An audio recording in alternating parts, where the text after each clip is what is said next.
자, 안녕하십니까. 네. 자, 기출문제 분석 강의를 시작을 하도록 하겠습니다. 기출문제 분석 강의를 언제부터 시작해야 될지 좀 고민이 많았는데 1월 달부터 해도 되고 뭐 해도 됩니다만은 이론 공부를 조금 하고 하는 게 낫지 않을까 싶어서 그렇습니다. 왜냐하면 너무 이론이 안 되어 있으면 문제를 봐도 이게 누구 문제인지 알 수도 없고 무슨 문제인지 알 수도 없고, 그래서 중간 정도 이론을 조금 하면서 하는 게 낫지 않을까 생각해서 하는데, 제가 이론 강의가 계속 있거든요. 있고 7월 달부터 이제 문제풀이 강의가 들어가는데 그전에는 좀 끝내야 될 것 같은 생각이 들어서 중간에 한 4월부터 이렇게 좀 애매하게 시작을 하게 되었습니다. 아마 교재가 있을 텐데요. 이게 작년에 출판된 교재입니다. 작년에 출판된 교재인데, 올해는 출판을 하지 않았습니다. 작년 시험을 반영해가지고 새로 또 출판한다는 건 좀 그렇고 해서 작년 시험은 프린트로 드리도록 하고요. 그래서 이게 지금 책 교재 제목이 16년간으로 되어 있는데 17년간입니다. 17년간 기출문제를 좀 모아봤고요. 그리고 10주로 계획이 되어 있습니다. 10주로 계획이 되어 있는데 작년에 해보니까 13주 정도 걸리더라고요. 13주, 한 석 달 정도 한 것 같아요. 12주, 13주 걸린 것 같은데 매년 문제는 늘어나고 계속 추가될 거 아닙니까? 그래서 이게 2달에 끝내기에는 굉장히 무리가 좀 많은 강의입니다. 그래서 아마 제가 강의 기획서를 아마 보셨을 거라고 생각을 하는데 10주를 하는데요. 이 중에서 응용윤리하고 통일교육론하고 논술은 없었죠. 논술 요 세 파트는 학원에서 강의를 들으시는 분들도 인터넷으로 수강을 하시는 걸로 하겠습니다. 하시는 걸로 그렇게 하도록 하겠습니다. 세 파트는요. 그래서 아마 오늘은 올리지 않았을 텐데 오늘 일정 시간이 되면은 이걸 올리도록 하겠습니다. 이걸 인터넷으로 올릴 테니까 거기 가서 요 파트는 인강으로 수강을 하시고요. 인터넷으로 수강을 하시고 인터넷으로 강의를 들으시는 분은 상관이 없죠. 상관이 없고 나머지 부분을 좀 하도록 하겠습니다. 내년 되면 문제가 더 많아질 텐데 이게 좀 수를 좀 내야 될 것 같은데 계속 할 수는 없으니까, 자, 그렇게 말씀을 좀 드리고요. 10주로 진행을 하도록 하겠습니다. 그러면은 진행 순서는 제 이론 강의 순서대로 할 겁니다. 서양, 동양, 정치, 사회, 사상, 다음에 교과, 교육론 이렇게 진행될 텐데 제가 5, 6월 달에 교과, 교육론을 하기 때문에 아마 기출문제 분석 강의가 막바지에 도달하면은 그때쯤 되면 이제 교과 교육을 하지 않을까 그렇게 생각을 하고 있습니다. 그래서 그런 식으로 좀 진행을 좀 하도록 하겠습니다. 그리고 기출 분석은 반드시 하셔야 됩니다. 기출 분석은 반드시 하셔야 되는데 해야 되는 이유가 몇 가지가 있죠. 첫째는 해아래 새로운 게 없기 때문에 그렇습니다. 해아래 새로운 게 없기 때문에 지금 제가 2002년 정도부터 시작해서 작년까지 문제를 다룰 텐데 사실상 보면은 거의 나올 만한 문제들은 대부분 다 나왔습니다. 대부분 다 나와 있고 어떤 경우에는 이제 심지어는 1, 2년 전에 문제 유형만 조금씩 바꿔가지고 출제하는 경우도 있고요. 그렇습니다. 하기 때문에 기출 분석을 잘하면은 소위 몇 문제 정도를 그냥 이렇게 쉽게 해결할 수 있을 정도의 문제들이 나오기 때문에 그런 점이 우리가 기출 문제를 봐야 되는 하나의 이유라고 생각을 합니다. 진짜 해아래 새로운 게 없습니다. 여러분들 시험 범위가 있고 그 안에 포함되어 있는 학자들과 이론들이 있는데 우리 과는 특히나 교과론, 교과 교육론, 교육학을 제외하고 소위 내용학이라고 분류되는 이 안에 이론들 있잖아요. 이 안에 포함되어 있는 이론들 중에 다른 학과나 다른 과목에서는 보통 신이론이라고 많이 분류하는 거 있잖아요. 이런 게 거의 없어요. 거의 없어요. 소크라테스와 관련해서 신이론이라는 게 나올 게 없어요. 소크라테스가 무덤 파고 나오지 않는 이상에는, 나와서 나는 그런 이야기 하지 않았다라고 하지 않는 이상에는 이런 게 있을 수가 없습니다. 이게 이런 게 물론 그 매년 소크라테스나 아리스토텔레스나 뭐 공자님이나 주자와 관련된 그 대학에서 관련된 논문은 쏟아질 겁니다. 1년에 전 세계에서 아리스토텔레스 관련된 논문이 한 2만 편씩 쏟아집니다. 이렇게 그 보면 많이 쏟아집니다. 우리나라가 2만 편이 아니고 전 세계에서 2만 편 정도 쏟아집니다. 1년에 평균적으로 쏟아지고, 아마 뭐 주자에 대한 논문들, 뭐 순자에 대한 논문들, 뭐 석사학위, 박사학위 논문들 많이 나오겠죠. 많이 나오면서 새로운 해석이나 이런 것들이 나올 거라고 생각하지만 우리 시험과는 상관이 없어요. 새로운 해석들은, 저런 학자들의 새로운 해석들은 시험을 내기가 힘듭니다. 왜냐하면 우리 시험은 독창성을 요구하는 게 아니거든요. 그 학자에 대한 일반적인 이론들, 통상적인 이론들, 대부분의 학자들이 객관적으로 모두 이렇게 동의하는 내용들, 그런 내용들이 나오기 때문에 뭐 신이론이라는 게 별로 없습니다. 하기 때문에 이게 문제가, 그러니까 계속해서 시험이 진행이 되고 해마다 이렇게 시험이 되고 문제가 축적이 되게 되면 사실상 동일한 내용을 반복해서 출제할 수밖에 없어요. 동일한 내용을. 대신에 문제 유형을 바꾸고 뭐 사례를 바꾸고 뭐 이런 방식이 되겠죠. 이런 방식으로 문제를 출제할 수밖에 없습니다. 하기 때문에 뭐 그런 데 의의가 있다고 생각을 합니다. 잘만 보시면은 진짜 몇 문제를 건질 수가 있어요. 지금 시험 경향을 보면 몇 문제를 건질 수 있기 때문에 좀 잘 보시는 게 좋겠다고 생각을 합니다. 그 외에 제가 또 더 강조하고 싶은 거는 결국 기출 분석을 해 나가면서 여러분들이 해야 될 일은 이론을 점검하고 그다음에 점검하는 거죠. 점검하고 정리하는 시간이 되었으면 한다는 게 제 생각입니다. 뭐 그냥 답이 뭐다라는 거 아는 거는 별로 의미가 없고 이론을 점검하는 시간을 좀 가져야 되겠다라는 생각이 들어요. 그리고 만약에 한번 이렇게 보신 분이라면은 이게 복습의 기회로는 최상의 기회입니다. 복습의 기회로는 최상의 기회거든요. 하기 때문에 복습이라는 생각. 그리고 만약에 뭐 이론이 아직까지 완벽하게 이렇게 잘 잡혀 있지 않다라면 그걸 이제 자신이 좀 부족한 걸 잡아나가는 시간이 될 겁니다. 그런 의미가 있다, 기출분석. 그래서 여러분들 문제 유형은 이런 식으로 보통 되어 있죠. 이렇게 제시문이 되어 있고 여기 발문이 있고, 뭐 예전에 객관식 시험은 뭐 여기 선택지가 있지만 지금은 없죠. 이렇게 되어 있습니다. 문제 유형이 이렇게 되어 있는데, 기출 분석을 하시다 보면 일단 문제를 볼 거 아닙니까? 문제를 꼼꼼히 잘 보셔야 돼요.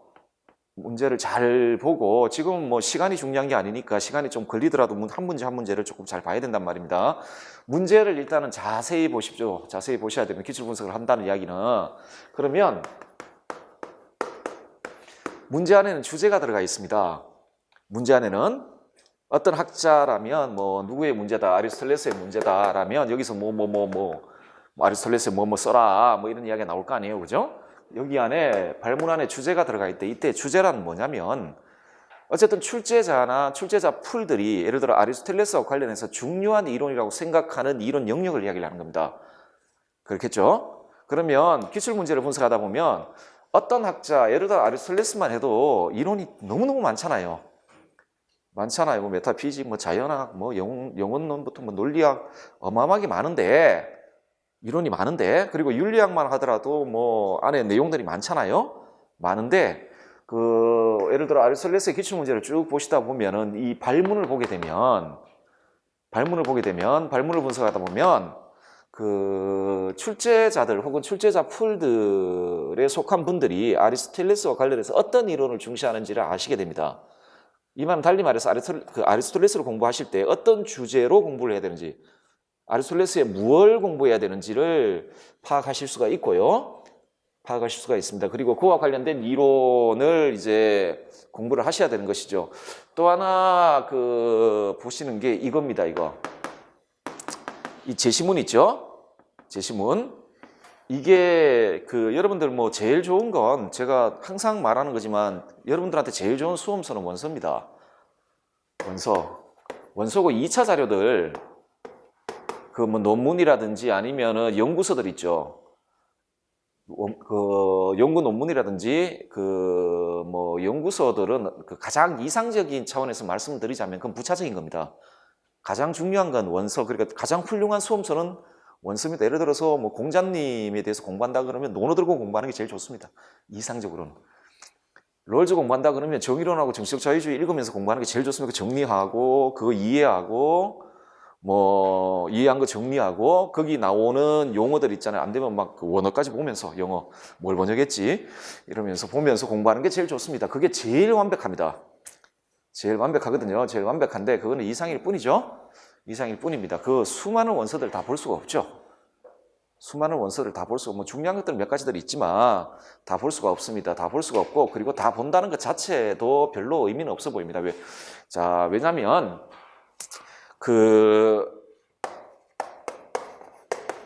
여러분들 학자들의 이론들 중에 부분을 공부하시는 분들은 다 하는 게 아닙니다. 아리스토텔레스만 해도 니코마코스 윤리학만 공부하시는 분들입니다. 메타피직이나 뭐 이런 거 공부 안 해요. 할 필요도 없고, 자, 이론을 공부하시고 그 이론 중에서 중요한 내용들을 공부를 하시고요. 하시는데 그 어떤 이론인 간에 있잖아요. 이 이론이 있으면 그 이론과 관련되어 있는 굉장히 대표적인 원문이 있어요. 여러분들 혹시라도 뭐 실험해 보시기 위해서 한번 찾아보시면, 예를 들어 주자다. 주자인데 2일분수를 공부했다라고 치고 저기 논문을 볼 수 있는 데 가가지고 박사학위 논문은 두고라도 석사학위 논문들 있잖아요. 한 10편만 찾아보세요.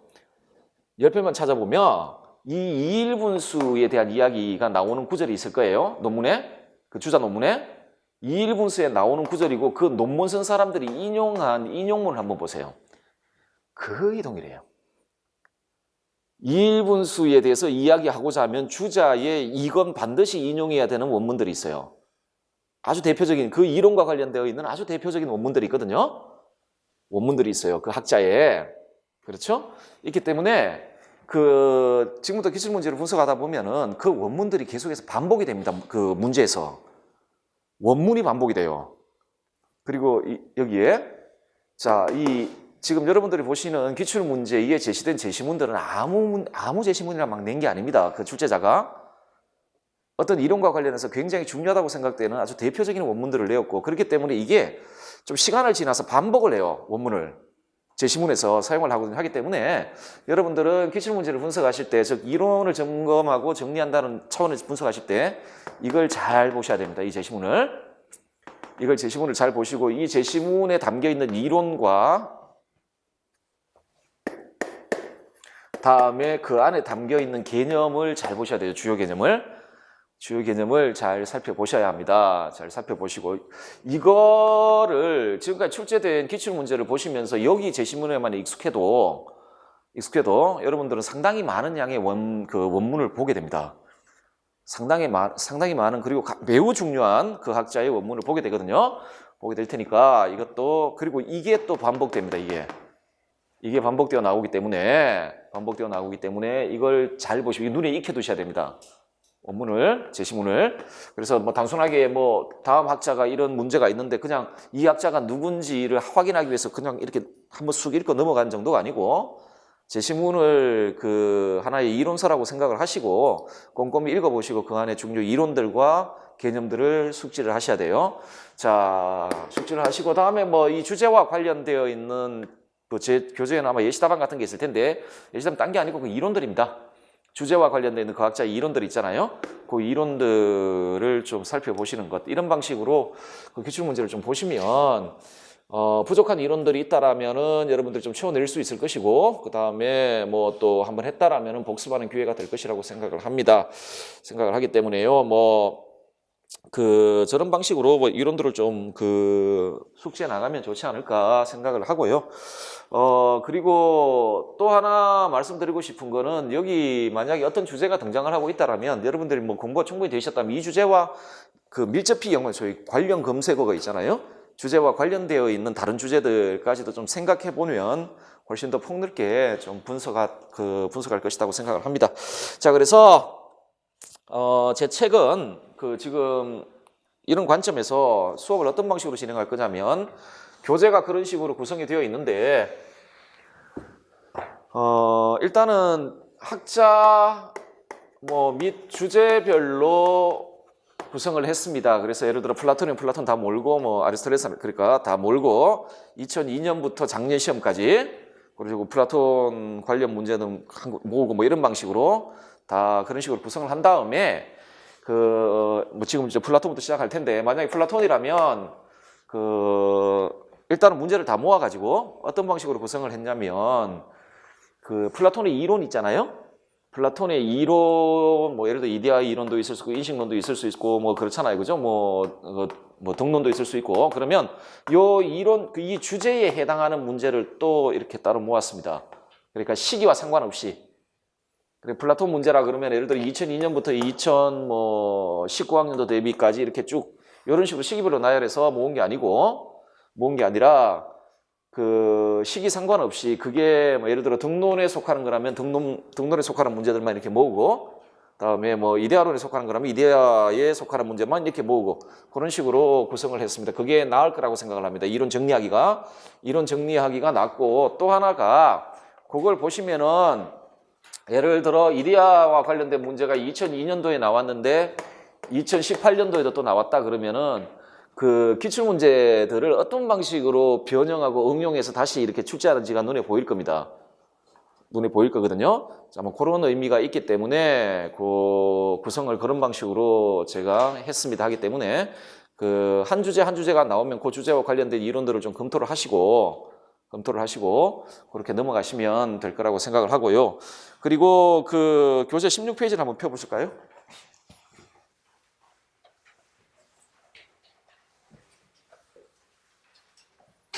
16페이지를 펴보시면은 제가 어떤 식으로 구성을 했는지가 보여질 겁니다. 거기 제시문 보시면은 굵은 글씨가 있죠?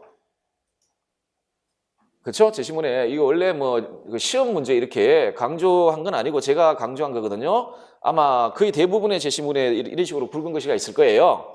이게 뭐냐면 그 학자의 주요 개념입니다. 하기 때문에 여러분들이 요걸 좀 요 개념들을 좀 신경을 쓰셔가지고 보시라는 겁니다. 우리 지금 올해부터 시험 제도가 좀 바뀌어가지고 원칙적으로 기입형은 6문제인데 우리 과는 이 6문제가 의미가 없어요. 만약 작년과 같은 경향을 계속 낸다면 작년까지 경향을 내면 우리는 기입형 문제가 더 많아요. 서술형 문제에 기입형을 거의 한 문제씩 끼워 넣잖아요. 그렇죠. 하기 때문에 그래서 다른 과도 그런가 해가지고 물어봤어요. 그러니까 뭐 모든 과는 아니고 여기 강의하시는 선생님 그래서 국어과 선생님한테 물어보니까 국어과는 그렇게 안 낸대요. 서술형 시험에다가 문제에다가 이렇게 괄호 쳐놓고 기입형 끼워놓지 않는답니다. 근데 좀 저희 과 보고 특이하게 내네. 그런 식으로 이야기를 하시던데 그래서 우리는 6문제가 아닙니다. 만약 올해부터 모르죠. 올해부터 이제 서술 문제에 기입형 넣지 않을 수도 있습니다. 아는데 경향이라는 게 있으니까 지금까지 만약 그 경향을 따르게 되면은 기입형이 6문제가 아닙니다. 우리 과는 굉장히 많거든요. 이 기입은 아시지 않습니까? 그 학자의 주요 개념을 묻습니다. 보통 이렇게 하기 때문에 제가 의도적으로 제 생각에 이 어떤 학자의 중요 개념이다라고 했으면 제시문에 굵은 글씨로 표시를 했거든요. 그러니까 강조를 했기 때문에 강조를 해놨으니까 여러분들 나오는 개념들은 반드시 숙지를 하시고요. 그 다음에 거기 제 문항 해설이라고 되어 있고 가장 완벽하게 되어 있는 게 뭔가 21페이지 한번 보십시오. 21페이지를 보면 안 되겠구나. 예, 21페이지를 보시면 거기 출제 영역 되어 있고 출제 지문 분석 되어 있고 그리고 어디서 출제했는지 그러니까 어떤 원문에서 출제했는지 그렇죠? 그렇게 되어 있고 확인을 한번 해보시고 이거 보시면은 출제가 어떤 학자의 어떤 이론들이 출제가 빈번하게 되는 원서들을 파악할 수가 있습니다. 근데 또 사서 읽으라는 말씀은 아니고 크게 중요한 건 아닌데 그 밑에 보면 관련 이론이라는 게 있죠. 요거는 제가 발문과 관련해서 그러니까 시험 주제, 문제 주제와 관련해서 관련된 이론들을 좀 다 모아놓은 겁니다. 그래서 여러분들 복습을 하실 때 좀 이론 정리하시기에 좀 편하시도록 그 이론을 좀 모아놓은 거거든요. 뭐 여러분들 좀 부족하다 싶으면은 여러분들 스스로 좀 보충할 수도 있고. 근데 어쨌든 간에 좀 중요 이론들은 시험 문제와 관련된 중요 이론들은 이런 식으로 모아놨습니다. 모아놔서 여러분들 참조할 수 있도록 이렇게 좀 모아놨습니다. 모아놨고요. 또 한 가지만 참고로 말씀드리자면 예를 들어 이런 문제 있죠. 이렇게 기출된 문제 있잖아요. 이렇게 기출된 문제는 그 나이가 어린 사람 파트에 넣습니다. 그렇게 좀 알아주시면, 그러니까 맹자 플러스 장자 이렇게 묶어놓은 문제는 맹자에 넣지 않고 장자 파트, 장자가 나이가 어린 거 맞죠? 맞죠? 같은데 여기다 넣었습니다. 그러니까 넣었는데 이런 문제들도 잘 보셔야 됩니다. 이건 비교하든지 비판한다든지 이런 문제들이기 때문에 자 이렇게 그런 식으로 구성을 좀 했습니다. 그래서 좀 뭐 여러분들이 그 기출 분석하시면서 정리하시기 좀 편하시게 그렇게 구성을 좀 나름대로 했다라고 생각을 합니다. 그래서 물론 좀 부족한 게 있으면은 뭐 여러분들 좀 같이 보충을 하시고, 그리고 저는 제가 강의 준비할 때 누구의 도움도 안 받거든요. 하기 때문에 오타가 있을 수가 있고, 다음에 저번에 보니까 이 책에 그 예를 들어 제가 강의는 답은 3번입니다 했는데 이 책에 2번으로 이렇게 쓰여지는 경우도 있고 좀 그렇습니다. 좀 그렇고, 아니면은 서술형 시험 문제 같은 경우에 뭐 예시답안 같은데 자기가 본인이 생각하시기에 이 방향으로 서술하는 건 아니겠다 싶다, 아닌 것 같다라고 생각드시면 언제든지 저한테 말씀을 하시면 됩니다. 말씀하시면은 뭐 기쁘게 수용을 하고, 감사하죠. 저 입장에서는 돈 10원도 안 내고 가르침을 받는다는 건 정말 감사한 일이기 때문에 언제든지 말씀을 해주시면, 그러니까 의문이 있으시면 이런 방향이 아니라 이런 방향으로 써야 되는 거 아닌가라고 생각을 하고 계시다면 저한테 언제든지 말씀해 주시면 같이 이야기를 하면서 한번 생각을 좀 해보도록 하겠습니다. 자, 뭐 길게 더 말씀드릴 거 없고, 자, 시작을 한번 해보도록 하겠습니다. 세학윤리부터 시작을 하고요. 제가 보충자로 나눠드린 건 이게 작년에 출판된 건데 제가 다시 한번 읽어보고 조금 마음에 안 든다라는 부분들, 이런 것들 좀 수정했거든요. 하기 때문에 요 같이 제가 이 부분을 수정했습니다 라면 그때 보시면 됩니다. 보시면 되고, 다음에 2019학년도 대비 시험 문제가 여기에 지금 담겨 있습니다. 프린트에. 그거 좀 보시면 될 겁니다. 자, 원래는 소크라테스부터 시작을 해야 되는데 제가 소크라테스 강의할 때도 말씀드렸지만 이분이 단독으로 출제되는 경우는 없어요. 공자님도 그렇고 아리스토텔레스한테 보통 묶이든지 이런 식으로 묶여 출제하기 때문에 단독 문제가 없어서 일단 소크라테스는 나중에 아마 아리스토텔레스나 이런 분들 보실 때 보시게 될 겁니다. 두고 플라톤을 한번 보도록 합시다. 먼저 자, 1번 문제를 보는데요. 자, 1번 문제는 2002년도 문제인데 2002년 문제인데 제가 이 문제를 분석을 할 때 출제자의 의도를 정확히 파악을 했는지는 알 수는 없겠습니다. 없으니까 일단은 제가 설명하는 걸 잘 들으시길 바랍니다. 일단 봅시다. 다음 글을 읽고 물음에 답하시오.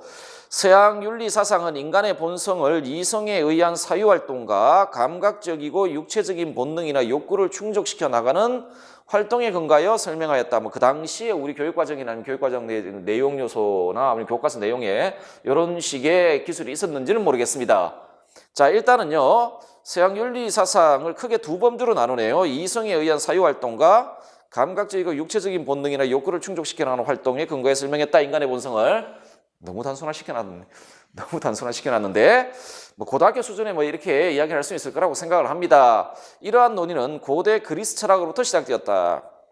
그리스 철학자들은 세계를 두 가지로 나누었다라고 되어 있는데, 지금 출제자께서는 그리스 철학자들은 이라고 이야기를 하고 있는데 세계를 두 개로 나눴다라고 이야기를 하는데 여러분이 아시는 분 중에 이 두세 개의 이론의 아주 대표자는 누굽니까? 고대 그리스 철학자 중에 플라톤입니다.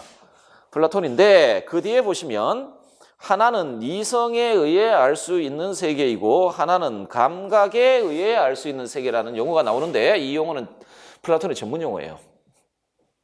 여러분들 그 플라톤의 성분에 비해 보시면 크게 두 개로 나누죠. 이쪽이 어떻게 되죠? 지성에 의해 알려지는 것, 이쪽이 감각에 의해 알려지는 것, 이쪽에 지성에 의해 알려지는 것. 이런 식으로 세계를 두 개로 나눕니다. 소위 두세계 이론 혹은 이원론적 세계관이라고 불려지거든요. 그래서 저는 그냥 이 문제를 플라톤의 문제로 보았습니다. 보고 문제를 풀도록 하겠습니다. 그리고 행복한 삶은 인간의 이성활동에 의해 감각적인 충동이나 정념을 억제하고 선과 덕을 실천할 때 이루어진다고 본다라고 하죠. 여러분들 고대 그리스의 철학자들 중에 행복한 삶은 인간의 이성활동에 의해 감각적 충동이나 정념 등을 억제하고 선과 덕을 실천할 때 이루어진다라는 기본적인 관점을 가지고 있는 사람들은 어떤 사람들이죠? 일단은 소크라테스, 플라톤, 스토아, 그렇죠? 자, 이분들은 기본적으로 이런 관점들을 다 가지고 있습니다. 다 가지고 있죠. 자, 그러면은 아리스토텔레스 마찬가지입니다. 아리스토텔레스도 마찬가지고. 자, 그러면 문제를 한번 보도록 합시다. 가의 근간 인간관을 받아들일 때 나타날 수 있는 문제점 두 가지 있어라. 감각적이고 육체적인 본능이나 욕구, 인간의 본성을. 감각적이고 육체적인 본능이나 욕구. 도대체 인간의 본성을 감각적이고 육체적인 본능이나 욕구. 적어도 우리 시험 범위 안에 들어가 있는 사람들 중에서 인간의 본성을 이렇게 보는 사람은 없습니다. 없어요. 에피쿠로스 같은데 에피쿠로스하고 비슷해 보이는데 에피쿠로스도 이렇게 안 봐요. 에피쿠로스는 그냥 우리는 쾌락을 추구하고 고통을 회피하는 게 우리의 본성이라고 욕구할 뿐이지 감각적이고 육체적인 본능 이게 우리의 인간의 본성이다 그런 식으로 주장하진 않아요.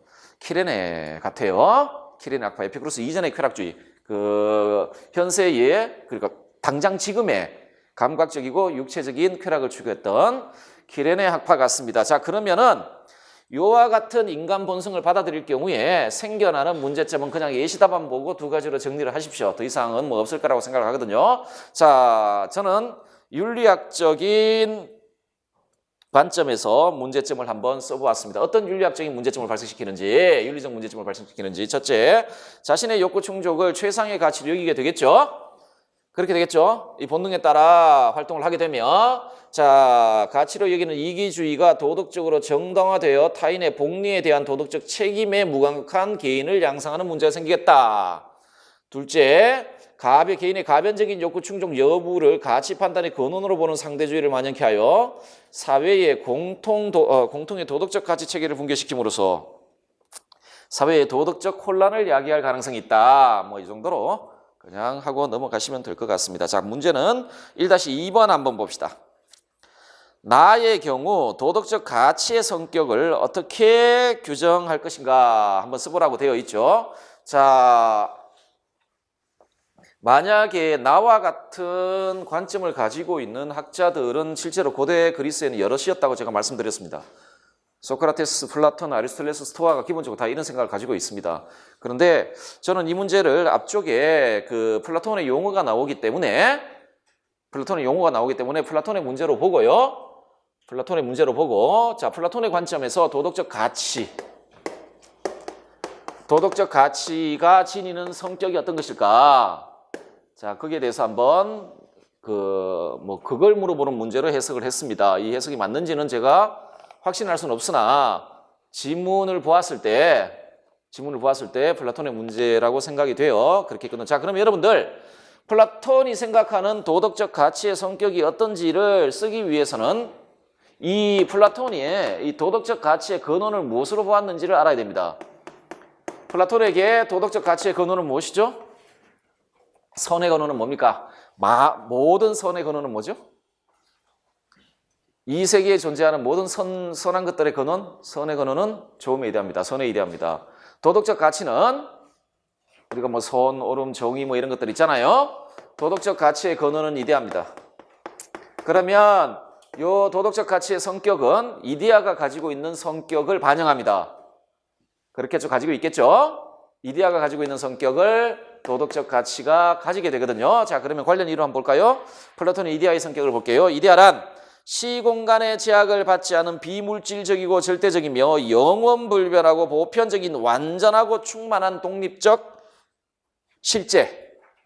이해되십니까? 자, 세계를 두 가지로 나누죠. 지성에 의해 파악되는 세계, 감각에 의해 파악되는 세계로 나눕니다. 달리 말하면 이데아의 세계와 현상 세계로 나누고 이 이데아들의 세계죠. 얘는 복수로 존재하니까 이데아는 이데아들의 세계인데 이 이데아를 참된 실제라고 부릅니다. 플라톤이 이데아를 참된 실제라고 부르는데 이데아를 참된 실제라고 부르는 이유는 이분이 생각하는 실제성의 근거 기준이 있어요. 가변적이면 안 되고 그러니까 영원불변하고 보편적인 이 기준에 따라 실제의 등급을 나눠요. 이데아는 변하지 않죠. 이데아는 변하지 않고 그리고 보편적이란 말입니다. 하기 때문에 가장 높은 실제성을 가지는 것이죠. 그런데 현상세계의 사물들은요. 항상 변하죠. 그리고 보편적이지도 않고 가변적이고 상대적인 성격을 가지지 않습니까? 하기 때문에 실제성이 매우 낮죠. 낮을 수밖에 없어요. 자, 이게 이데아의 성격이고 둘째 현상세계의 존재자들의 원형으로서 경험 대상을 그러한 것으로 있게 하는 존재 근원이라고 이야기를 하죠. 자, 여기에 여러 아름다운 것들이 존재한다. 예를 들어 아름다운 것들, 뭐 아름다운 꽃, 갑자기 아름다운 것들이 잘 생각이 안 나지? 요새 세상이 험해서 그러나? 아름다운 사람, 뭐 아름다운 여러 가지 것들이 있죠. 플라톤의 존재론의 관점에서 의하면 이 여러 아름다운 것들이 아름다운 이유는 뭐 때문에 그렇습니까? 아름다움의 이데아 때문에 그런 겁니다. 이게 얘들한테 분유하거든요. 이렇게 분유한단 말입니다. 그래서 세상에 존재하는 여러 아름다운 것들의 존재 근원이 되는 게 이데아. 이거 뭐 한 예지만 자, 그게 이데아다. 도덕과 정치와 관련하여 행위와 통치가 따라야 될 본 도덕적 가치의 전형이자 원형이자 본이 되는 것. 그래서 통치자는 어떤 사람이 통치자가 됩니까? 최상의 이데아라고 불리워지는 조음의 이데아에 대한 인식을 가지고 조음에 대한 이데아에 대한 인식을 가진다는 이야기는 선에 대한 참된 알을 가진다는 것이잖아요. 그런 사람은 국가의 선에 대한 참된 알을 가지는 사람이겠죠. 그래서 국가를 통치할 것이고 그렇겠지 않습니까? 통치하는 자가 되어야 될 것이고 자, 이데아는 그 윤리와 그 도덕과 통치에 있어서의 본이 되는 것, 도덕적 가치의 원형이 되는 것입니다. 다음에 오직 지성에 의해서만 파악되는 성격을 가지고 있죠. 자, 그러면은 도덕적 가치의 근원이 이데아이기 때문에 이데아의 성격을 도덕적 가치가 가지게 됩니다. 그러면 이렇게 쓰시면 되지 않을까 싶습니다. 도덕적 가치는 인식주관 혹은 그것의 담지자의 상태에 영향을 받지 않는 독립적이고 객관적 실제성을 지니며 시공간을 관통하여 자기 동일성을 유지하는 보편성과 영원불변성을 지닌다. 또한 그것은 오직 이성에 의해서만 인식되는 합리적 성격을 가진다. 어떤 방식으로 인식되는지에 대해서 자, 이렇게 쓰시면 될 것 같습니다. 자, 그 다음 문제를 한번 봅시다. 다음은 서양 윤리사상가의 어떤 개념에 대한 설명이다. 괄호에 해당하는 것을 동굴의 비유를 나타낸 그림에서 모두 고른 것은 이라고 되어 있네요. 그러면 여러분들은 일단 플라톤의 동굴의 비유의 의미나 의의를 공부를 해 두셔야 됩니다. 플라톤의 동굴의 비유를 공부하시라는 이야기입니다. 플라톤의 국가편에 3대 비유가 나옵니다. 동굴의 비유, 태양의 비유, 선분의 비유가 나오는데요.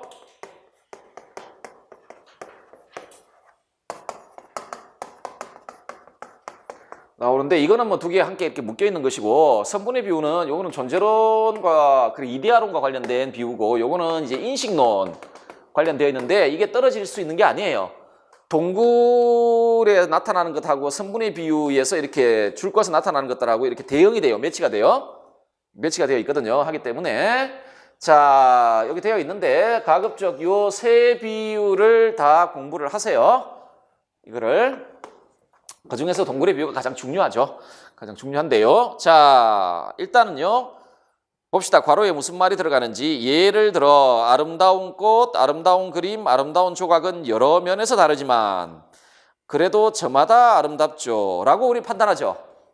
그러니까 다 쓰기 귀찮네. 자, 이렇게 판단을 한단 말입니다. 아름답다. 그런데 이 주어 자리에는 개체가 들어가거든요. 근데 이거는 여럿 가죠. 이건 복수잖아요. 그러니까 A도 아름답다, B도 아름답다인데 수로 자리에는 그 소위 그 뭐 보편용어라고 해야 되나? 아니면 그냥 동일한 그 수로가 들어가죠. 수로가 들어가는데 우리가 이렇게 판단하는 이유는 자, 그런데 이것들은 저마다 아름다운 사물일지 모르지만 어느 것도 뭐뭐인 것 자체,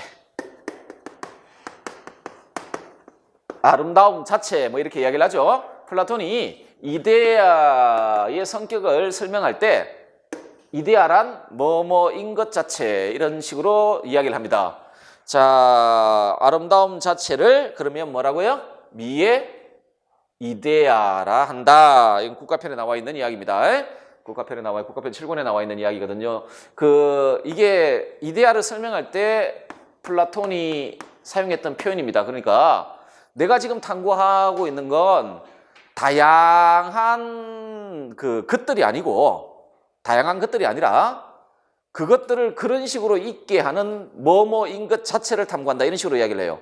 이데아를 탐구한다는 이야기죠. 자, 동굴의 비유를 한번 볼까요? 그러면 밑에 그림이 있습니다. 그 그림에서 괄호 안에 지금 이데아죠? 그리고 우리는 저번 문제를 통해 그 이데아의 성격은 살펴봤고요. 자, 괄호 안에 이데아에 해당되는 것, 이데아에 해당되는 것 찾으라고 이야기를 하죠. 자, 요거 그림은 그 출제자께서 그 독일 고등학교의 철학 교과서에 나와 있는 그림을 어떻게 입수하셨는지 가져오셨어요. 가져오셔가지고 그걸 이용을 하셨거든요. 이용을 하셨는데, 자, 일단은 그 그림을 한번 보세요. 연못 있고 그 밑에 바로 이렇게 사선이 꺼져 있나요? 꺼져 있죠? 자, 거기가 요 연못 바로 직전이 동굴 입구입니다. 여기가 바로 동굴 입구고, 그래서 요 사선 기준으로 밑은 동굴 아니고 그 위는 동굴 밖인데 연못은 동굴 입구에 딱 붙어 있어요. 연못은 동굴 입구에 딱 붙어 있는데요. 딱 붙어 있죠? 딱 붙어 있죠. 일단은 동굴 안부터 볼게요. 거기 제일 끝에 그 죄수 보이나요? 묶여 있는 죄수 보이죠? 걔가 뭐만 보고 있나요? 그 그림자 보고 있죠? 그림자 있고 항아리 그림자인데 그 위에 항아리가 있죠? 자, 그 항아리를 그 동굴 안에 그 현상세계의 실물이라고 불러요. 현상세계의 실물. 아, 차라리 저걸 봅시다. 여러분들 20페이지 한번 보세요. 자, 그 20페이지를 보시면은 그 항아리가 있죠. 항아리를 생물과 무생물들을 포함하는 현상세계 실물을 상징하는 거고요. 그리고 그 위에 횃불이 있거든요. 근데 동굴의 비유를 보면 이 횃불을 뭐라고 부르냐면 그냥 이데아의 세계에서 태양을 흉내낸 것 이런 식으로 불러요. 이데아의 세계에서 태양을 흉내낸 것 이런 식으로 불러서 이게 뭐 정확히 뭐 실물이다 뭐다 이런 식으로 평가를 뭐 부르진 않고, 자, 다음에 그래서 그 빛 때문에 벽에 그림자가 지죠. 그림자가 지죠. 이걸 보통 모상 뭐 그림자 이렇게 불러요. 부르고, 그런데 이제 그 중에 거기 지금 감옥에 갇혔던 애가 막 뛰어 올라가죠. 이제 동굴 위로 계속 올라가죠. 그러면 동굴 입구에서 벗어나서 제일 먼저 보게 되는 게 뭐죠? 이 연못에 비친 그림자부터 봅니다. 태양을 직접 못 봐요. 그 비유로 말해요. 이 어두운 데 있다가 나갔으니까 눈이 나가면 어떻게 됩니까? 바로 태양을 보려면 눈이 이렇게 상해버릴 수 있잖아요. 그래서 적응 훈련이 필요하다고 이야기를 하는데 가장 먼저 보는 건 이 연못에 있는 나무를 봐요. 나무를 보는데 이게 성분의 비유와 관련해서 뭐냐면 이게 디아노이아와 관련되어 있어요. 그 수학적 대상들이에요. 이건 이데아가 아니에요. 이거는 원리로부터 추론된 것들이에요. 원리로부터 추론된 것들, 이데아가 아니고. 자, 그런 다음에 요거 원리로부터 추론됐다 했잖아요. 그러면은 요 나무가 실제로 나무가 있죠. 이것으로부터 추론된 거예요. 하기 때문에 이데아가 아니고, 그러면 나무는요? 이게 이데아가 됩니다. 이데아고요. 그 다음에 여기 태양이 있죠. 태양은 뭐죠? 조음의 이데아입니다. 선의 이데아, 최상의 이데아, 존재와 인식의 근원이라고 불리워지는 최상의 이데아로서의 조음의 이데아입니다. 이해되시죠? 자, 그래서 여러분들 그 이데아에 대한 관점을 좀 확인을 하시고, 그 다음에 이 동굴의 비유에 나타나고 있는 상징물들이 있잖아요. 그 상징물들이 뭘 상징하는지 좀 보시고, 다음에 정리하실 때 이 선의 이데아라고 불려지는, 조음의 이데아라고 불려지는 이 조음의 이데아의 성격도 정리를 하십시오. 존재와 인식의 근원이요 모든 이데아와 모든 그 현상세계의 실물들을 있게 하는 존재의 근원이자, 그러니까 현상세계의 실물들뿐만 아니고요 이데아들의 존재 근원이기도 합니다. 존재 근원이자 우리가 이데아를 인식할 수 있잖아요. 그리고 실물들을 인식할 수 있잖아요. 그죠? 우리가 햇볕이 없으면 아무것도 볼 수 없죠. 그와 마찬가지로 이데아들과 온갖 존재들을 인식할 수 있도록 만들어주는 인식의 근원이 되는 게 조음의 이데아입니다. 그 정도로 파악을 해두시면 됩니다. 그래서 이렇게 괄호를 칠 수도 있으니까 잘 보시고요. 이거 굉장히 중요한 개념입니다. 플라톤한테는.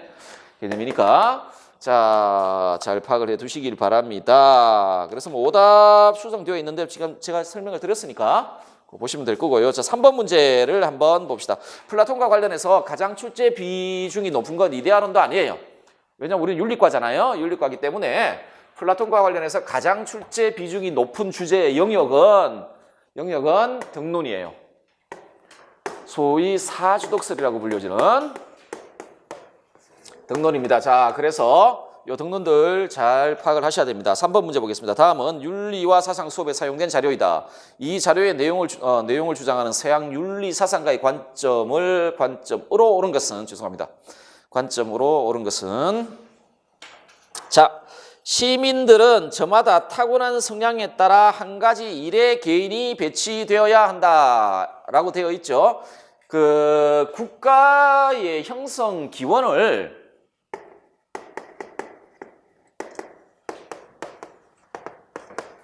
자연적 성향으로 봐요. 플라톤이 자연적 성향으로 봐요. 개인들이 가진 자연적 성향. 그래서 성향에 의해 형성된 국가 이런 식으로, 성향에 따라 형성된 국가 이런 식으로 불러요.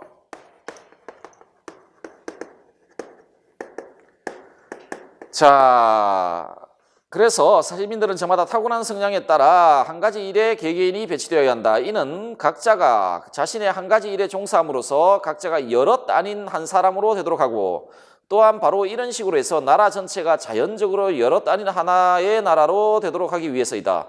이 점은 즉 실상 이 나라가 정의로운 것이 그 안에 있는 세 부류가 저마다 자신의 일을 함에 의해서이다 라고 되어 있네요. 자, 플라톤의 등론과 관련되어 있는 제시문입니다. 그리고 이 제시문은 어떤 개념을 설명하고 있습니까? 사주덕 중에 정의 혹은 올바름의 덕을 설명하고 있는 제시문입니다. 자, 그러면 국가의 올바름은 어떻다고요? 국가와 관련해서 정의 혹은 올바름의 덕은 어떨 때 형성된다고요? 지금 제시문에 따르면 각자가 자신이 할 일을 잘할 때, 각자가 자기 자신의 타고난 성향에 따른 자신의 일을 잘할 때 그 국가는 정의로운 국가가 된다는 거죠. 근데 완벽하게 이야기하면 어떻게 이야기해야 되죠? 각자가 자기 자신의 일을, 그러니까 자기 자신의 타고난 성향에 따른 자기 자신의 일을 잘하고 다른 사람의 일을 넘보지 않을 때 그 국가의 정의의 덕 혹은 올바름의 덕이 실현된다라는 게 제시문의 내용입니다. 제시문은 지금 올바름의 덕을 설명하고 있고요. 자, 이 문제는 전형적으로 플라톤의 영혼 3분설과 사주덕설과 관련된 문제입니다. 문제이거든요. 선택지를 한번 읽어볼까요? 자, 객관식 문제인데요.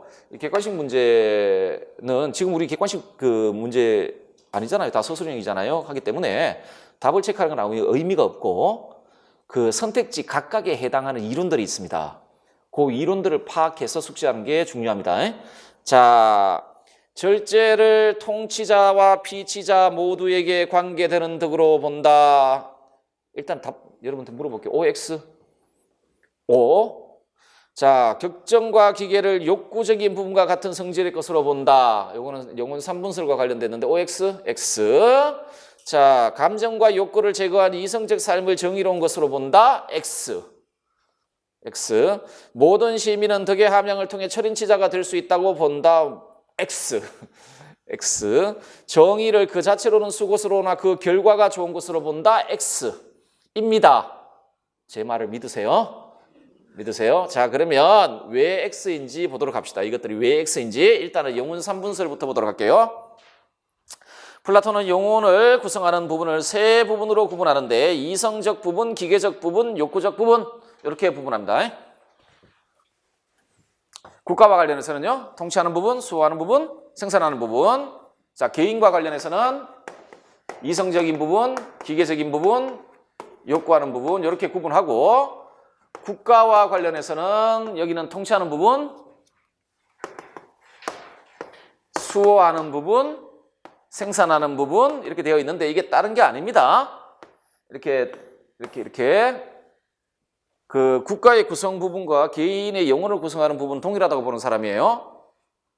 통치하는 사람은 이성적인 사람들이고 여기는 기계적인 사람들이고 여기는 욕구가 이 사람들의 성향이에요. 자, 어쨌든 간에 이렇게 되어 있고, 자, 있고요. 부분이 있으면 요 관련되어 있는 기능들이 있습니다.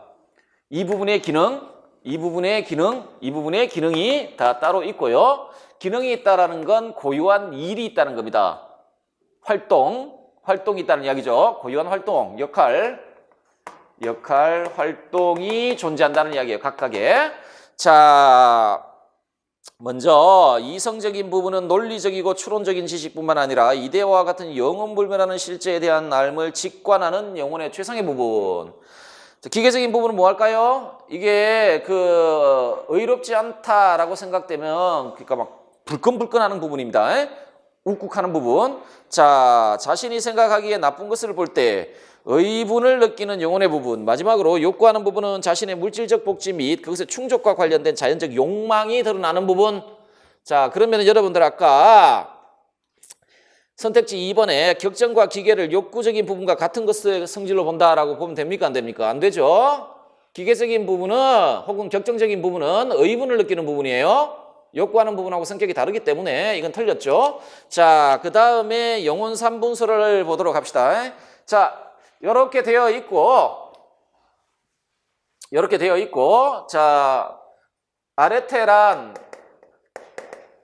기능 수행과 관련된 탁월함이죠. 이게 덕인데,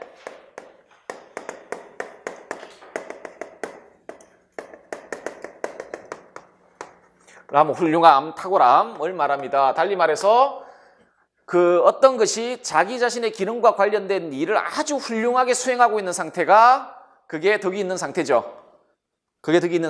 그러면은 각 부분의 기능이 있고 그 기능과 관련되어 있는 고유한 활동들, 역할들이 있다라면은 각 부분에는 아레테가 있다라는 이야기가 되는 것이죠. 그리고 우리는 이 역할들이 무엇인지를 보았잖아요. 그죠? 하면 그 일, 그 기능과 관련되어 있는 일을 잘하고 있는 상태. 자, 이성적 부분이 자기 자신의 일을 잘하고 있는 상태를 무엇라 부르죠? 지혜를 소유하고 있다라고 불러요. 그래서 이 부분의 덕을 지혜. 자, 기계적인 부분, 개인에게서는 기계적인 부분, 국가에서는 수호하는 부분이 자기 자신의 일을 잘하고 있으면 우리는 이 부분이 용기를 지니고 있다라고 불러요. 용기를 지니고 있다라고 부릅니다. 그 관련 이름 한번 볼까요? 자, 지혜란 논리적이고 추론적인 지식뿐만 아니라 이데아와 같은 영원불변한 실제에 대한 알을 직관하고 통치와 도덕과 관련한 보편적 진리를 파악하며 국가와 인간에게 참으로 좋은 것이 무엇인가를 헤아리는 구실이라는 이성이 그와 같은 자신의 고유한 일을 잘 행하고 있는 훌륭한 상태. 이걸 지혜라 합니다. 용기란 기계가 지혜에 인도됨으로써 왜 이런 식으로 이야기를 하죠? 기계하는 부분은 의분을 느끼는 부분인데 자, 이게 그 자체로 좋거나 그 자체로 악하지도 않아요. 이 문제가 뭐냐면 이게 소크라테스의 정신이 반영되어 있는데 여러분 아시겠지만 소크라테스에게 지혜 이외의 것들은 선하지도 악하지도 않아요. 돈도 그 자체로는 선하지도 악하지도 않고 건강도 그 자체도 악하지도 않고 선하지도 않아요. 그런데 얘가 악해지기도 하고 선해지기도 하죠. 예를 들어 건강이 선한 것이 되기도 하고 악한 것이 되기도 해요. 이건 가선과 악한 것이니까. 그런데 자, 어떤 조건 때문에 선해지고 어떤 조건 때문에 악해집니까? 여기에는 뭐가 들어갑니까? 소크라테스의 관점에서는 여기에는 뭐가 들어가고? 모른 척하지 마시고 빨리 대답하세요. 여기에는 지식이 들어가고 여기에는 무지가 들어갑니다. 이렇게 건강은 그 자체로 가선가악해요. 그 자체로 좋거나 나쁜 건 아니에요. 그런데 지식에 따라 바르게 이용하면 선한 것이 되고 무지해서 잘못 이용하면 악한 것이 되는 거예요. 자, 이거 기계도 마찬가지예요. 우국한단 말이에요. 하는데 그건 그 자체로 좋지도 나쁜 것도 아니에요. 그래서 만약에 그 잘못 인도되면 아시잖아요. 오히려 그 왜 의리 뭐 이런 애들 오히려 사고 더 크게 치고 다니는 애들 있죠. 그렇죠. 차라리 없는 게 나아요. 그 남편 되시거나 나중에 부인 되시는 분이 있으면은 기계적인 부분이 발달되어 있으면 진짜 조심스럽습니다. 이거 또 어디 가서 사고 칠까 봐. 누구 때려오고 이빨 세게 부러뜨리고 그럴까 봐 굉장히 조심스러운데 어쨌든 간에 소크라테스 고정신이에요. 그러니까 지혜에 의해 저 기계가 인도될 때 이 부분은 가장 훌륭한 상태에 놓여요. 하기 때문에 용기라는 건 혼합된 덕이에요. 지혜에 의해, 이성에 의해 인도되는 덕이에요. 자, 그래서 기계가 지혜에 의해 인도됨으로써 형성된 혼합된 덕으로서 국가와 개인에게 있어 최선의 것이 무엇인지에 대해 이성이 알려주는 것을 행동으로 옮길 수 있도록 해주는 품성 상태. 이해되시죠? 자, 요게 용기고, 자, 다음에 사주덕인데 두 개가 남아있죠. 하나가 뭐죠? 절제. 그러니까 국가편의 논의상 절제부터 논의를 합니다. 절제란, 자, 아시는 분들 절제 정의 한번 국가편에 나와 있는 원문에 나와 있는 그대로. 자, 절제에 대해서 그 국가편에는 몇 가지 정의가 나와요. 그 중에서 가장 기본적 정의는 뭐냐면 성향상 보다 그러니까 훌륭한 부분이 통치를 하고 그렇지 않은 부분은 통치를 받겠다고 모든 부분들이 합의하는 거예요. 누가 통치하고 누가 통치받을 것인가에 대한 모든 부분들의 자율적 합의예요. 자율적 합의입니다. 그냥 뭐 합의라고 하셔도 되는데 근데 성격은 자율적 합의예요. 자, 이게 누가 통치하고 누가 통치를 받을 것인지에 대한 합의가 절제예요. 하기 때문에 절제는요 세 부분의 합의예요. 세 부분의 합의. 그럼 절제는 한 사람만의 덕이 아니죠. 그렇죠. 어떤 부분의 덕이 아니에요. 절제는 국가나 개인을 구성하는 모든 부분들이 가져야 되는 덕입니다. 지혜, 그러니까 이성적인 부분도 절제할 줄 알아야 되고 기계적인 부분도 절제할 줄 알아야 되고 되죠. 자, 그런데 누가 통치하죠? 얘가 통치하고 나머지가 이성의 통치를 받아야 되죠. 국가로 치면 결국 이성에 의해 인도되는 국가예요. 이분이 생각하는 이상적인 국가는 개인도 마찬가지죠. 개인도 마찬가지죠. 여러분들이 생각하는 절제의 상식적인 그 관점이 있잖아요. 관점을 좀 다르게 표현한 것에 불과해요. 여러분들이 보통 절제해야 되는 상황이면 보통 어떤 상황입니까? 이성이 옳다라고 알려주는데 욕구가 그게 반하는 상황이 보통 절제해야 되는 상황이에요. 그렇죠? 이럴 경우에 어떻게 행동해야 절제 있는 사람이라고 부릅니다. 보통 이성이 옳다라는 것에 따라 욕구하는 부분을 규제할 때 우리는 절제 있다라고 이야기를 하잖아요. 이걸 다르게 표현하고 있을 뿐이에요. 이성이 통치하고 나머지가 통치를 받겠다. 자, 받고 있는 상태, 그 상태를 절제라 합니다. 자, 절제란 국가에 있어서나 한 개인에 있어서나 성향에 있어서 한결 나은 쪽과 한결 못한 쪽 사이에 어느 쪽이 지배할 것인지를 대한 합의 혹은 일치로서 영혼의 한 부분 혹은 국가의 어느 한 부분에 속하는 덕이 아니라 전체의 모든 부분이 갖추어야 하는 전체의 덕. 이해되시죠? 자, 이런 식으로 이제 각 부분이 덕을 가지게 되고 그리고 이 부분들이 또 전체적으로 절제의 덕을 가지게 되면 한 사람 혹은 한 국가는 전체적으로 정의로운 혹은 올바른 개인, 올바른 국가가 됩니다. 그 밑에 보시면 올바름 한번 봅시다. 혹은 정의. 지금 저는 정의를 괄호 안에 넣었는데 이제는 올바름을 넣어야 될 것 같아요. 우리 교과서가 다 정의를 가져다 쓰는 것 같아요. 그러니까 디카이오 시내를 정의로 먼저 가고 있는 것 같아요.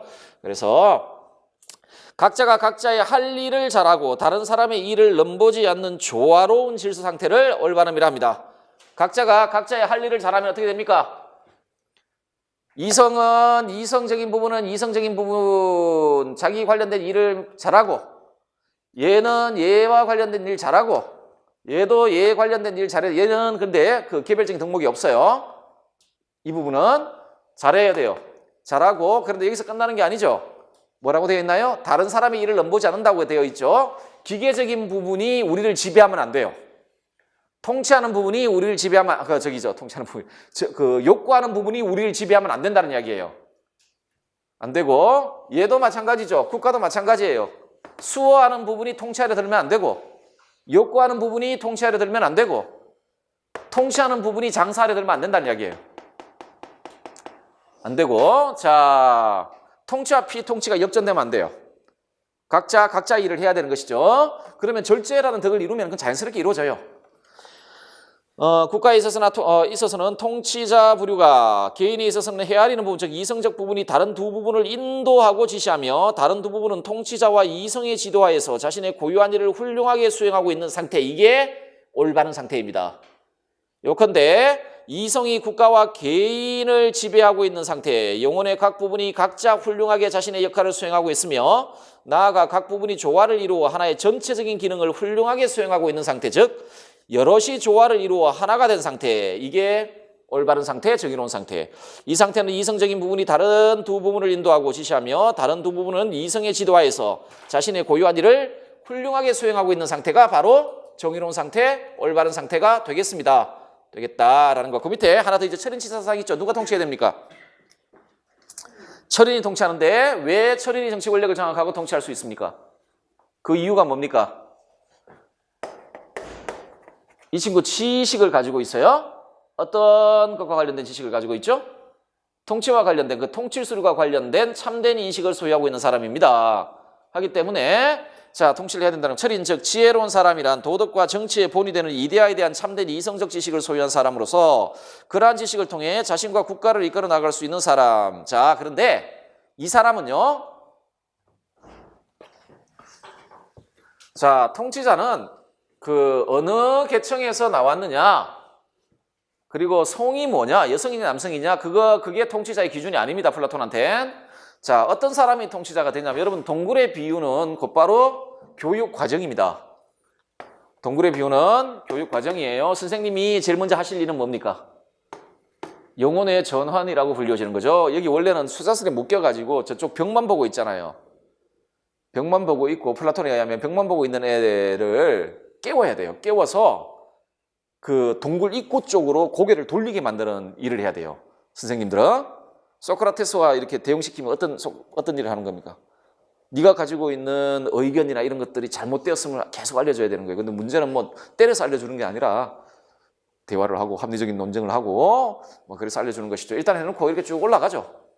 쭉 올라갑니다. 그럼 제일 먼저 뭐 시가, 체육 같은 거 배우고 그 다음에 여기 동굴 입구 가면은 뭐가 나타납니까? 아까 동굴에 비유 보니까 뭡니까? 이거 나무. 연못에 나무 있죠. 이게 수학적 대상이라 그러죠. 그럼 뭐 가르쳐야 됩니까? 이 부분쯤 가면. 이 기하학 같은 거 가르칩니다. 근데 이거는 정신을 단련시키는 훈련입니다. 이걸 왜 동굴 입구에 딱 나가면은 바로 태양을 보면 눈이 멀어버리기 때문에 적응을 해야 된다 그러잖아요. 적응을 해야 되거든요. 그런 식으로 비유를 했잖아요. 하기 때문에 이 기하학을 배우는 이유는 정신을 단련하기 위해서입니다. 그러니까 이데아를 집권할 만한 정신을 만들기 위해 단련시켜서 이거 통과하게 되면은 최종적으로 뭘 보게 되죠? 이 태양을 보게 되거든요. 이 조음의 이데아를 본단 말이죠. 그러면 이걸 본 사람이 통치자가 되는 거예요. 그러면은 여기서 100명이 출발해요. 자, 모든 사람들이 다 교육에 참여시켜야 된다고 봐요. 출발하는데 이 교육 과정에서 다 탈락해요. 그리고 나중에 가면은 한두 명밖에 안 남아요. 안 남거든요. 왜 그럴까요? 플라톤에 의하면 사람마다 타고난 성향이 다 있다고 생각을 하는 거예요. 그러면 여러분들이 만약에 한 아테네폴리스의 통치자란 말이에요. 그리고 애들이 한 해에 지금 100명이 태어났다. 그럼 그러니까 자, 올바른 국가가 되려면 각자 타고난 성향에 따라 자신의 일을 해야 돼요. 그러면 내가 통치자란 말이에요. 그런데 지금 막 태어난 애들 보고 성향을 어떻게 알아요? 알 방법이 없잖아요. 얘가 어떤 성향을 가지고 있는지 알 수가 없잖아요. 그걸 그 애들이 어떤 자연적 성향을 가지고 있는지를 구분해내는 과정이 교육의 과정이에요.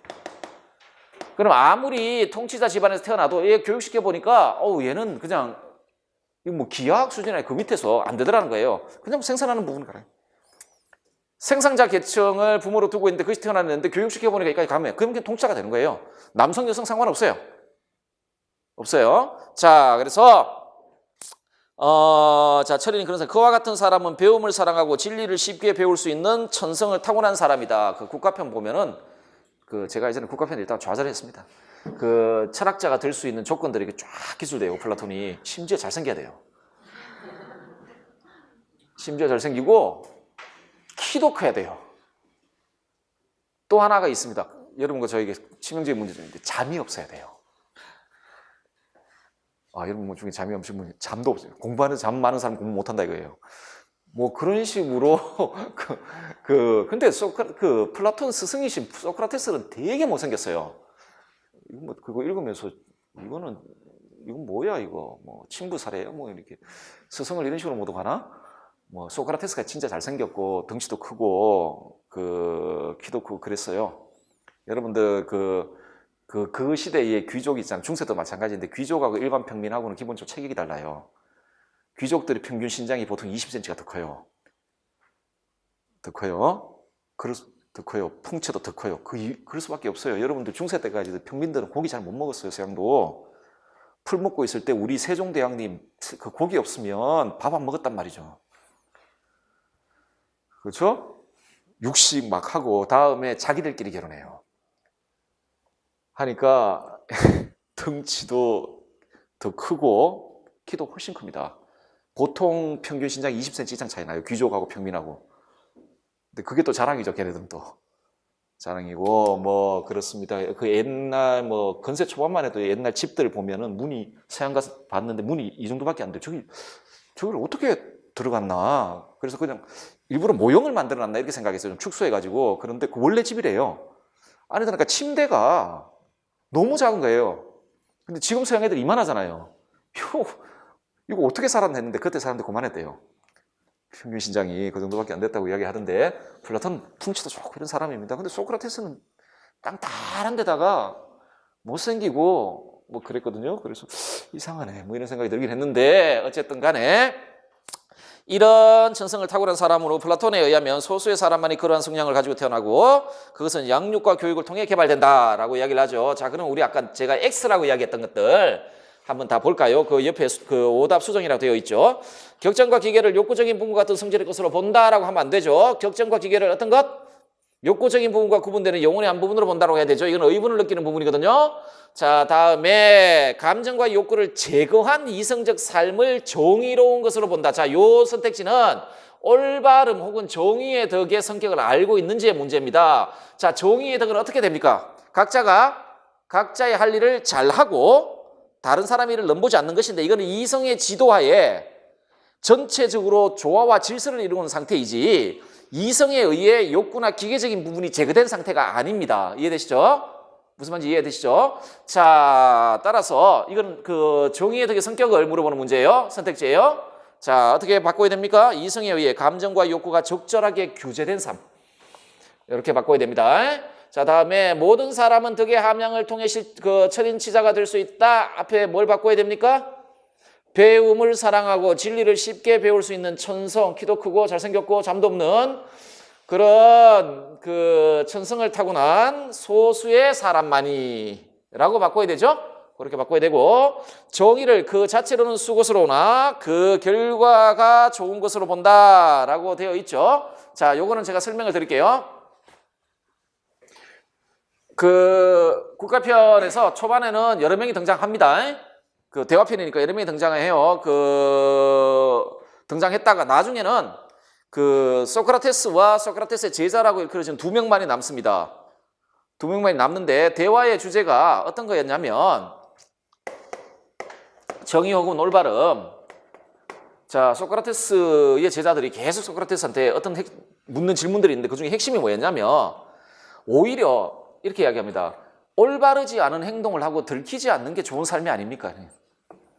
우리가 진짜 국가편 보면 우리가 가지고 있는 기본적인 생각이 막 드러나 있습니다. 뭐 정의는 강자의 편이 뭐 이런 것도 있고 제자가 그렇게 물어요. 소크라테스한테 좋은 삶이란 뭘까? 제자가 이렇게 해요. 소크라테스. 자, 옳지 않은 일을 행하고 들키지 않으면은 그게 좋은 삶 아닙니까? 라고 이야기하면서 이때 등장하는 비유가 뭐였냐면은 그 양치기의 이거 반지. 기계세의 반지. 끼면 투명인간 되는 반지 이야기를 합니다. 껴서 걔가 왕궁에 들어가서 왕 죽이고 지가 왕 되고 왕비를 자기 그 부인으로 삼죠. 그래서 평생 떵떵거리며 잘 살았다. 그 이야기를 해요. 그 이야기를 하거든요. 자, 그런데 선생님은 왜 자꾸 올바른 행동을 하라고 하냐? 자, 그러면서 물었던 게 그러면 우리가 올바른 행동을 해야 되는 이유, 그러니까 올바름을 추구하는 이유가 올바름은 그것이 가져다 주는 결과 때문에 바람직하기 때문에, 결과가 좋은 것이기 때문에 우리가 올바른 행동을 해야 되냐, 올바름을 추구해야 되냐, 아니면 그 자체로 바람직한 것이기 때문에, 그 자체로 좋은 것이기 때문에, 그렇죠? 우리가 올바름을 추구해야 되는 것이냐라고 물어요. 여러분들 이 제시문은 22페이지 가장 마지막에 있는 제시문이 있습니다. 그 물음에 대해 소크라테스가 뭐라 그러냐면, 나로서는 그것이, 즉 올바름이 가장 훌륭한 종류의 것에 속한다고, 즉 장차 축복받는 이유로 되고자 하는 이가 그 자체 때문만이 아니라 그것에 생겨나는 결과 때문에 좋아하게 마련인 그러한 종류에 속한다고 생각하네라가 소크라테스의 대답입니다. 자, 어떻게 해요? 그 자체로도 바람직하고 그 결과 때문에도 바람직하다라고 되어 있죠. 자, 되어 있어요. 자, 국가편은, 원래 국가라는 대화편은 부제가 올바름에 관하여랍니다. 정의에 관하여입니다. 하기 때문에 올바름이 무엇인지가 대주제가 되고요. 다음에 실제로 좀 더 구체적으로 소크라테스가, 그 플라톤이 그 책에서 밝히고자 했던 건 뭐냐면, 우리가 왜 올바른 삶을 살아야 되는지를 밝히고자 했던 거예요. 그리고 더 구체적으로 이야기하자면 이 주장이 있죠. 지금 소크라테스의 입으로 행해지는 이 주장이 있잖아요. 올바름은 그 자체로도 좋은 것이고 그것이 가져다주는 결과 때문에도 좋은 것이다 라는 이 주장이 있잖아요. 이 주장을 입증하고자 노력을 합니다. 이 주장을 입증하고자 노력하는데, 대부분의 플라톤 스페셜리스트들은 국가편에서는 입증이 안 됐다라고 이야기를 합니다. 입증 실패. 국가편의 논의에서 소크라테스가 플라톤이 이걸 입증하지 못했다 라고 이야기를 하거든요. 하기 때문에 우리가 입증하려 들면 안 되고 그냥 이렇게 주장했다라고만 보시면 됩니다. 이렇게 주장했다. 근데 그 플라톤의 전체 이론을 가지고 설명을 할 수는 있습니다. 설명을 할 수 있는데 그냥 이렇게만 알아두세요. 올바름은 그 자체 때문에도 좋고 그것이 가져다 주는 결과 때문에도 좋다라고 이야기합니다. 자, 그래서 정의를 그 자체로도 좋고 그 결과 때문에도 좋은 것, 이렇게 이야기했다라고 봅니다. 자, 다음에 4번 한번 보십시다. 갑과 을은 서양 고대 윤리 사상가들입니다. 괄호 안에 들어갈 용어를 쓰고 밑줄 친 기역, 니은, 디귿의 올바른 관계에 관한 을의 주장을 서술하시오. 재작년 문제가 되겠습니다.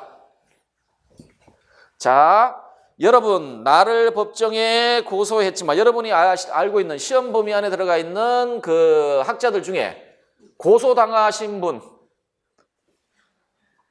한 명밖에 없어요. 고소당하신 분 누구요? 예, 소크라테스밖에 없어요. 그리고 고소당했으면 가가지고 변호사 그 당시 변호사 있었어요. 보통 변호사가 변론을 해주는데 이분은 또 얼마나 오만하신 분인지 자기가 변론합니다. 나 변호사 필요 없어. 자기가 변론하거든요. 이제 자존심이 하늘을 찌르는 분이신지, 아니면 하늘을 찌르죠. 내가 아테네에서 제일 똑똑한 놈이야 이렇게 생각하는 분이니까, 신이 그렇게 말했어 이렇게 생각하시는 분이니까. 자, 여러분은 자, 그러면은 요 앞에 요것만 봐도 여러분, 이거 소크라테스. 왜? 발문에 고대 사상가라 했잖아요. 중에 고소된 사람이 이 사람밖에 없습니다. 아나토스에 의해 고소됐거든요.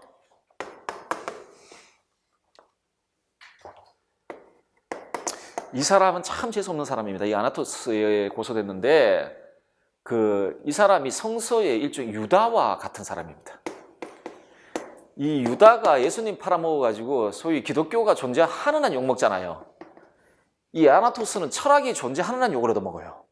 소크라테스를 고발해. 그런데 이 역사적인 사건의 맥락에서 보면 이 사람이 잘못한 사람 아닙니다. 이 민주파거든요.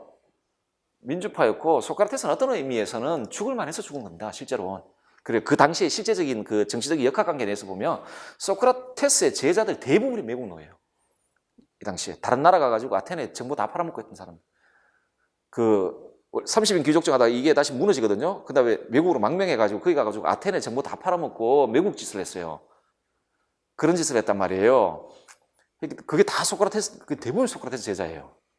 여러분들이 아시는 플라톤의 대화편에 그 매국노들 이름들이 막 나오면서 대화도 해요. 그 향연에도 나와요. 나오고 막 하거든요. 그런 짓을 했습니다. 그러니 이게 그냥 무사히 넘어갈 리는 없죠. 그래서 젊은이를 타락시켰다라는 말이 어떻게 보면은 도덕적으로 타락시켰다라고 말하는 것 같지만 사실상 그 문제가 아니에요. 아나토스가 그 소크라테스를 고소할 때 젊은이를 타락시키고 뭐 아테네가 믿는 신을 부정했다는데 그 뒤에 거는 그냥 뭐 두더라도 앞에 젊은이를 타락시켰다라는 말은 그 순수하게 윤리적인 측면에서 해석하면 안 돼요. 그거. 플라톤 제자들 나가 매국짓하고 결했잖아요. 그렇죠? 했거든요. 하기 때문에 그 단순하게 뭡니까 뭐 일부러 막 만들어냈다 뭐 이렇게 이야기할 수도 없어요. 아나토스가. 당시 상황을 보면 자 물론 뭐 연좌제라는 게 문제가 되긴 하지만 제자가 그랬다고 스승을 왜 죽이냐 생각하지만 그건 지금 이야기고 그때 보면은 그리고 제자들이 그런 생각과 그런 행동을 할 때에는 분명히 스승의 영향이 있다고 생각을 하겠죠. 그리고 자 어쨌든 여러분은 나를 법정에 고소했지만 내가 한 일이란 여러분에게 육체와 재산을 우선 고려하지 말고 가능한 한 최선을 다하여 영혼을 돌보라 라는 너무너무 유명한 그 변론편에 나와 있는 주장입니다. 여러분들이 여러분의 재산과 여러분의 그 건강만을 돌볼 뿐 여러분에게 가장 좋은 것 영혼이죠. 그죠? 영혼을 돌보지 않습니까? 라고 묻죠. 무엇이 옳은지를 아는 사람은 옳은 일을 행하고 그것을 모르는 사람은 그런 일을 행하지요. 그러므로 자 이거는 소크라테스의 뭐죠? 지행합일설 주장을 하고 있는 거죠. 지행합일을 주장을 하고 있어요. 자 선한 옳은 행동의 동기는 뭐라고요? 지식이요. 그런 행위의 동기는 무지다라고 이야기를 하고 있죠. 자 그러므로 덕은 오직 하나만 존재하는데 소크라테스가 그에 대한 공부가 되어 있고 이 지문이 소크라테스의 지문이라는 걸 아시며 그리고 소크라테스의 지덕합일설의 대표 원문입니다. 이거 프로타고라스에 나오는 대표적 원문이거든요. 자, 덕은 오직 하나만 존재하므로 그것은 바로 뭐라고요? 지식이다. 지식이다. 근데 여기 그 출제지문 갑에 프로타고라스만 되어 있죠? 예. 근데 그 앞에 중략 앞쪽은 프로타고라스가 아니고 변론입니다. 변론편이고요. 자, 그러면 갑이 누군지 아시겠죠? 갑이 누굽니까? 소크라테스입니다. 자, 제시문 안에는 어떤 내용이 들어가 있습니까? 지행합일설과 지덕합일설이 들어가 있어요. 지행합일설과 지덕합일설이 들어가 있고 자, 을 보겠습니다. 인간의 영혼은 이성적인 부분, 기계적인 부분, 욕망적 부분 이러면은 아시겠죠? 플라톤입니다. 지금 영혼 삼무설. 자, 이런 인간의 상황을 두 마리의 말을 모는 마부로 비유할 수 있습니다. 파이드로스 편에 나와 있는 이야기인데 이거는 교과서 어떤 교과서에도 이 파이드로스 편의 요 구절을 인용하고 있는 교과서가 있습니다. 자, 한 마리는 선하기 때문에 채찍질할 필요가 없이 몇 마디 경고만으로 몰 수 있지만 다른 한 마리는 금방지고 뻔뻔스러워 채찍질을 가해야 합니다. 마부는 이 두 말을 잘 다루어야 합니다. 라고 되어 있는데 자 일단은 우리 괄호 안에 들어갈 용어는 지덕합일설의 관점에서 뭐 지식이라는 건 알 수 있을 것이고 지식 혹은 지혜라고 쓰시면 돼요. 플라톤은 혼용하니까. 자 그런데 그 다음 문제가 뭡니까? 기억, 니언, 디귿의 올바른 관계라고 이야기를 했죠. 이성적인 부분, 기계적인 부분, 욕망적 부분 혹은 욕구하는 부분 사이에 올바른 관계를 써라라는 말은 플라톤의 어떤 이론 혹은 개념과 관련된 문제라고 보여지십니까?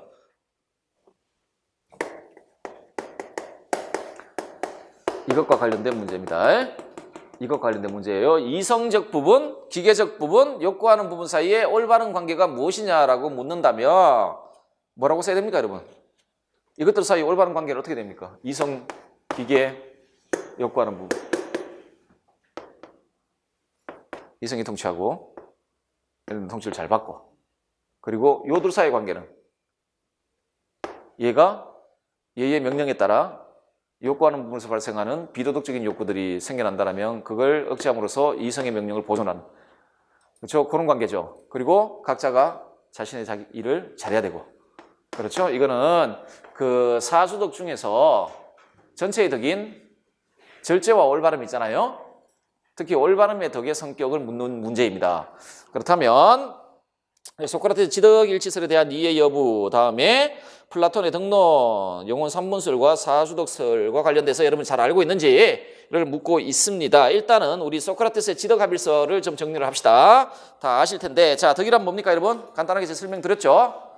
덕이 뭡니까? 아레테란 기능 수행과 관련한 탁월한 훌륭한 상태. 달리 말해 기능에 따른 일을 훌륭하게 수행하고 있는 상태죠. 자, 그러면 인간의 고유한 기능은 뭐죠? 인간이 다른 동물과 구분되는 그 고유한 특징, 본질은 이성이고, 자, 이성의 기능이 있겠죠. 그러면 인간의 덕이라고 했을 때, 자, 덕이란 그 존재자가 가지고 있는 고유한 기능을 훌륭하게 발휘하고 있는 상태라고 한다면 인간의 덕은 기본적으로 이성을 훌륭하게 발휘하고 있는 상태가 되죠. 이성을 훌륭하게 발휘하고 있는 상태는 어떤 상태입니까? 참된 인식을 소유하고 있는 상태죠. 그러니까 세계에 대한 참된 진리와 더불어 지금 소크라테스는 도덕적인 문제가 제일 중요했으니까 참으로 좋은 삶이 무엇인지, 인간에게 참으로 좋은 삶이 무엇인지에 대한 참된 이성적 지식을 소유하고 있는 상태가 이성을 훌륭하게 발휘하고 있는 상태죠. 그게 덕이 있는 상태예요. 하기 때문에 지덕일치를 이야기하죠. 자, 지식이란 인간으로서 좋음 혹은 최선의 상태가 무엇인지에 대한 참된 이성적 알미자, 최선의 삶의 영위를 가능하게 하는 기술, 테크네다라고 이야기를 하죠. 왜냐하면 자, 그냥 이론적 지식이 아니고 지금 인간으로서의 참된 삶과 관련된 지식은 다 실천적인 지식이에요. 실천적인 지식이고 이거는 삶 속에서 실천되어야 되는 지식들이에요. 마치 그 기능장들이 가지고 있는 그 기능과 관련된 지식들이란 말이에요. 하기 때문에 소크라테스가 에피스테메와 테크네를 혼용합니다. 막 어떨 때 분명히 여기 지식이 들어갈 자리여야 되는데 읽다 보면 기술이라고 이야기를 하고 그런 이야기를 하거든요. 그 말은 뭐냐면 그 지식의 성격 때문에 그렇습니다. 이거는 활동하는 지식이에요. 활동하는 것이기 때문에. 왜냐하면 좋은 삶을 실현시켜 나가는 지식이기 때문에 그렇습니다. 자, 그래서 즉 가장 좋은 인간 삶을 실현하고 유지하는 삶의 기술. 자, 다음에 우리 그 지덕일치의 논리 있잖아요. 이게 가장 잘 나타난 건 맨원편이에요. 맨원편에 나타나는데 볼게요. 오직 지식만이 가르쳐질 수 있는 것이다. 자, 아실 텐데 여러분들 아시는 분 아실 텐데 맨원편 이 대화가 나오게 된 맥락은요. 맨원이 소크라테스한테 소피스트들은 덕을 가르칠 수 있다고 주장을 하는데 선생님은 어떻게 생각하십니까? 라고 문제를 던져요. 동네 소피스트들이 와가지고 막 덕을 가르쳐 주겠습니다. 막 그런 식으로 지금 주장하고 다닌단 말이에요. 자, 선생님은 그러면 덕은 가르칠 수 있는 거라고 생각하십니까? 라고 이렇게 맨원이 물어요. 하니까 소크라테스의 대답은 여기서 출발해요. 자, 가르칠 수 있는 것인지 없는지부터 미리 대답하지 말고 자, 우리가 무엇을 가르칠 수 있다라고 했을 때는 그게 지식이니까 가르칠 수 있는 거 아니냐. 그렇죠? 달리 말해 그러면 만약에 덕이 지식이라면 우리는 가르칠 수 있을 것이고 지식이 아니라면 가르칠 수 없을 거다라고 출발해요. 자, 오직 지식만이 가르쳐줄 수 있는 것이다. 만약 덕이 지식이라면 그것은 가르쳐질 수 있다. 그렇다면 덕은 지식일까? 자, 덕은 좋은 거죠. 이거는 우리가 추론 없이 덕이라는 개념만 가지고 받아들일 수 있는 문장이에요. 왜냐하면 덕은 절대로 사람을 악하게 하지 않는단 말이에요. 덕은 선한 거 아닙니까? 여러분, 덕이 악합니까? 악한 덕이 있습니까? 이건 악한 덕은 형용모순이에요. 덕 개념 자체가 악을 함축하지 않아요. 이거는 개념적으로. 자, 덕은 좋은 거예요. 무조건 좋은 거예요. 자, 모든 좋은 것은 유익한 거죠. 덕은 인간에게 유익한 겁니다. 자, 근데 좋은 것과 유익한 것의 차이점은 그냥 같다 이렇게 생각하세요. 왜냐하면 좋은 건 유익하다 이렇게 이야기를 하니까. 자, 사람이 소유한 것들은 유익하기도 하고 해가 되기도 합니다. 예를 들어 외적인 것들, 건강, 재산, 돈, 등등등. 혹은 그리고 내적인 것, 예를 들어 우리가 타고난 성향들 있죠. 예를 들어 소크라테스의 예를 들면 잘 배울 수 있는 성향, 남들보다. 아니면은 남들보다 더 잘 참는 성향, 인내. 이런 것들 있잖아요. 이런 것들. 자, 우리가 가지고 있는 것들은 그 자체로 좋거나 나쁘진 않다. 나쁘지도 않고. 자, 어떻게? 자, 그것들은 지혜롭게 이용하면 유익하지만 그렇지 않으면 해가 된다. 따라서 좋고 유익한 모든 것은 지식 혹은 지혜에 따라 그것을 바르게 사용하게 되면 좋은 게 돼요. 그렇죠? 그런데 우리를 해치는 건 해칠 때는요.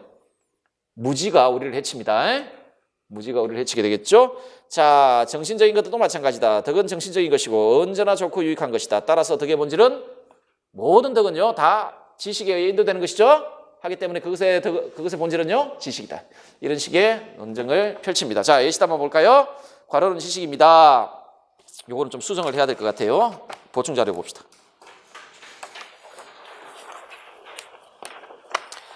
을에 의하면, 플라톤에 의하면 기계적인 부분은 선에 대한 참된 인식의 주체인 이성적 부분의 지도에 따라 활동을 하고 그러한 활동을 통해 욕구하는 부분에서 발생한 비도덕적 욕구를 억제함으로써 인간의 전체적인 훌륭함을 실현하고 하는 것이 세 부분의 올바른 관계이다. 이렇게 쓰시든지 동일한 의미죠. 을에 의하면 이성적 부분이 기계적인 부분과 욕망적 부분을 인도하고 지시하며 두 부분은 이성적 부분의 지도하에서 자신의 고유한 기능에 따른 일을 훌륭하게 수행함으로써 세 부분이 조화를 이루어 인간의 전체적인 훌륭함을 실현하는 것이 세 부분의 올바른 관계이다 라고 되어 있죠. 자, 어쨌든 이 문제는 플라톤의 그 올바름의 덕 혹은 정의의 덕의 성격을 물어보고 있는 문제입니다.